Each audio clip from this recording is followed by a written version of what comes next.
For us in D.C., Kevin, thank you. Let's bring in a former Special Forces Green Beret who trained with the IDF, Derrick Anderson, and a veteran of Israel's Special Operations Counterterrorist Unit, Aaron Cohen. Gentlemen, thank you for coming in. Aaron, so Hamas is accepting the framework of this ceasefire. Israel says no, not yet. They're going into Rafah. What do you make of this scenario? I think it's all premature, Trace. I think that everybody pulled the trigger quickly, but Israel never agreed to anything. I think what you're seeing right now is the continuation of that sir lachatz. In Hebrew, we say that pressure cooker campaign, which forced the remnants, the last 5-6 battalions of Hamas, into the corner of Gaza, which is Rafah. That's exactly what Israel wanted to do, and that's how you kill terrorists. And so now what we're seeing is Israel saying enough is enough. We're going to go in there. We're going to finish the job. We're going to wipe out the last 5, 6, 7,000 terrorists. Yeah. Israel has a lot of experience in moving the civilians around the sector. Everything is way conflated, out of control. Regarding the deal that was agreed to, I say, and I don't represent Israel, but I'm sure Israel will say the same thing. Tirei lanu chaim.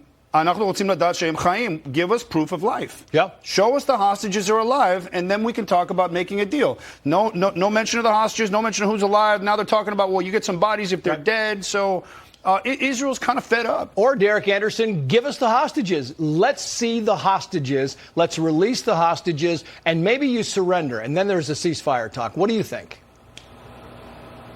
Yeah, I mean, right now, if Hamas was truly interested in having any sort of ceasefire, they'd be coming to the table with the hostages, right? They'd be coming with over the 100 hostages that they still have. They wouldn't have been rocketing Israel this past weekend.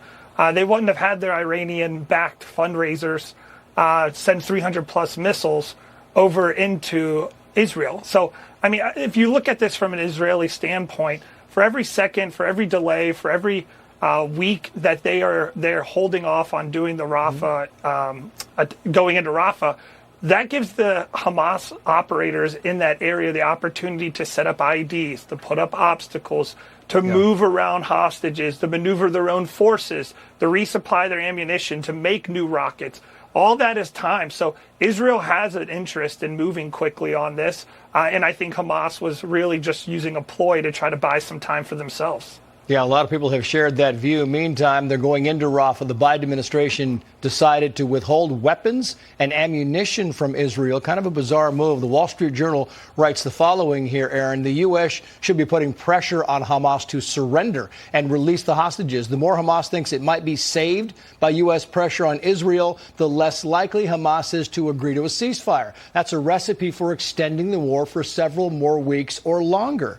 The longer the White House keeps Israel on a leash, the greater the escalation of these pro-terror, anti-Semitic protests, encampments are going to continue to escalate. All this is connected to the war in Gaza. It's connected to Israel. It's connected to Israel's operations. Israel finishes the job. There's nothing else to cry about. Israel's going to finish the job anyways. Now the U.S. is playing politics and saying we're going to hold back weapons.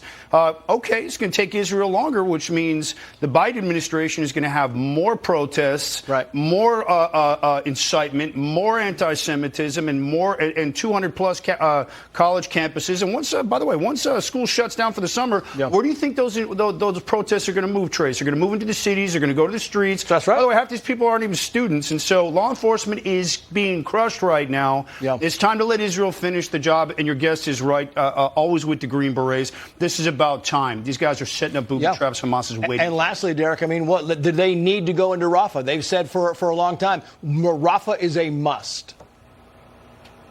Yeah, I mean, Israel has a right to defend himself. And we saw this with ISIS in Syria, where ISIS got bottled into a small area, but then we hammered them. And that's where we were able to take out ISIS. You know, there's still factions that are still out there. But this whole Biden administration trying to, pull back some of the ammunition that they're trying to, that Israel's going to get. This is just another Biden administration blunder in the Middle East. They did this with Afghanistan, where they waited and waited and waited, and then had no plan. They did it in their response to October 7th, when the Biden administration waited and waited and waited. And we've seen the Biden administration time and time again equivocate on their support to Israel, and it's absolutely ridiculous. We have to stand strong with Israel and continue to be steadfast with them.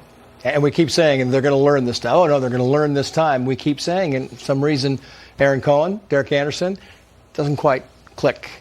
Meantime, other breaking news tonight. It is a scrub for tonight. The long-awaited launch of Boeing's new Starliner space capsule will have to wait at least